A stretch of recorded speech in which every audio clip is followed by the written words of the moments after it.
Good afternoon and welcome to the Adult Career Pathways Training and Support Center webcast series. We're broadcasting live today from the 68th Annual Correctional Education Association International Conference being held here in Cleveland, Ohio.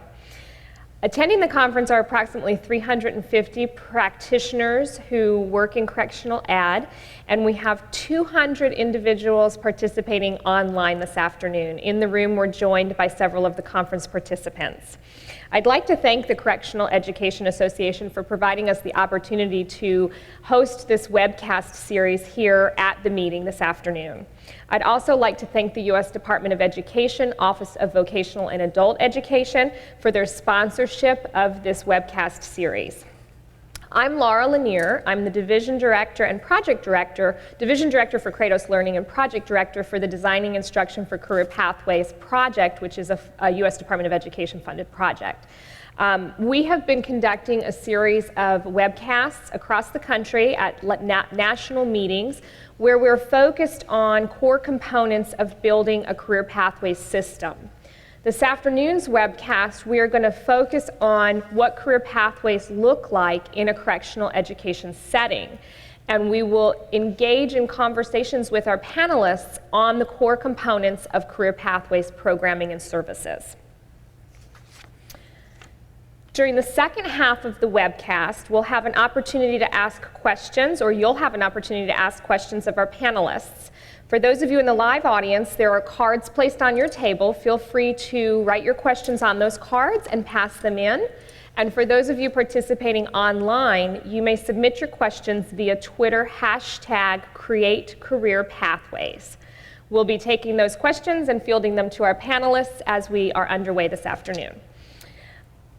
The topic today is, again, career pathways in correctional education. And we were discussing last night as we were preparing for this webcast the terminology of career pathways. So I'd like to share with folks who may or may not be familiar the terminology that was used in a joint letter that was issued by the U.S. Department of Education, Department of Labor, and Health and Human Services to define what a career pathways is. And I'm sure that John will talk more about this in his remarks from the federal perspective. But a career pathway is a series of connected education and training services that enable individuals to secure industry-relevant certification and obtain employment within an occupational area and advance to higher levels of education or employment. With that being said, I'd like to introduce our panelists and where they're from, where they will then share more about their relevant experience in this topic area. So to my left at the end of the table is John Linton.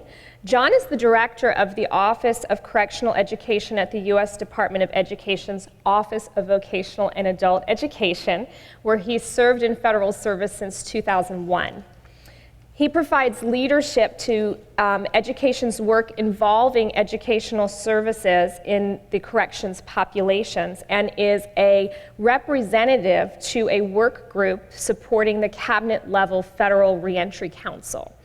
Prior to joining the U.S. Department of Education, John was the Director of Education and Library Programs in Maryland's adult prisons. And prior to that experience, he was a teacher instructing reading in adult education. To my immediate left is Brian Walsh, and Brian joins us today. He comes from Washington State, where he is the Corrections Education Director for Peninsula Community College in Washington State. He supervises the adult education programs for 1,200 inmates at Clallam Bay and Olympic Corrections Centers, which are prisons in Washington State. He started the first iBest program within the Washington State Prison. iBest is the integrated basic education and skills training that began in Washington, has taken hold across the country and several other states, and he'll talk more about that in his remarks today. Renee Collins also joins us from California, where she's a program administrator for Elk Grove Unified School District's adult and community education, and oversees correctional education programs at 2 of Sacramento County Jail's sites, the Sacramento County Main Jail and the Rio Cosumnes Correctional Center. Renee has also participated in a federally and foundation-funded program called Points of Entry, where they have been participating for the past 18 months in a demonstration site project to implement career pathways types of services for prisoners in reentry. So lots of excellent expertise on our panel today, and with that, we will get underway.